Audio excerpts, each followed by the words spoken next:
When I was 16, I wanted to be a lady. The class, the elegance, the respect. But I got in trouble when I was 15 because a boy wrote me R-rated poems. It was assumed I had sinned sexually, and I was now considered a dirty woman by all involved, including my family and me. A very strict code of conduct and limitations of social life and dress was set on me by my parents, and we were expected to be as severe Puritans, abstaining and refraining from even feeling sexual, and definitely no sex before marriage.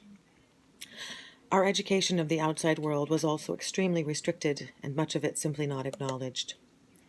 Something in me shut down and obeyed. I saw sex as dark and mysterious and somewhat dirty.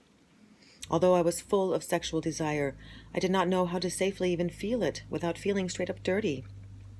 I feel like I created a life of sexual escapades, and though it's easy to blame my family and all the rules and judgments and limitations, I ultimately chose, out of curiosity and a belief in being bad, to make out with boys in high school, or let men touch me in inappropriate ways and at occasional parties. And finally, I chose to really dress up sexy and cute for the first time at age 26 and ended up raped in a blackout by two men, where I came to crying, "It's all my dad's fault. It's all my dad's fault."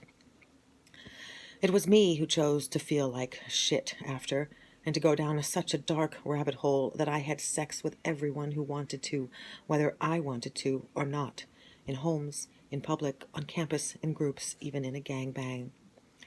Through pain and isolation, I found ways to have stranger after stranger have their way with me until the number became more than a few hundred, and often with alcoholic blackouts involved.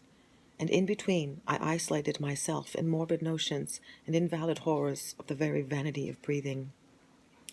The weight of my self-loathing, as well as the judgments people informed me of regarding being single with biracial children, began to take their toll until life felt intolerable, and I either had to make different choices or die. I can't say I've completely stopped making extremely risky sexual choices, but I do make less of them, and I have also cleared a lot of the heaviness of my choices. I currently mostly like to be alive and feel more value in myself as a viable human being, and do believe my being alive is a contribution to the world and my family. I have chosen to be a lady again. I have chosen to respect myself and how to say no. I still have moments of doubt, but I am better at shedding them. And sometimes I get angry, but I acknowledge what it is and let it go. And I no longer turn to sex as a drug or anesthetic. I know I am more than sex, and starting to explore the rest of me.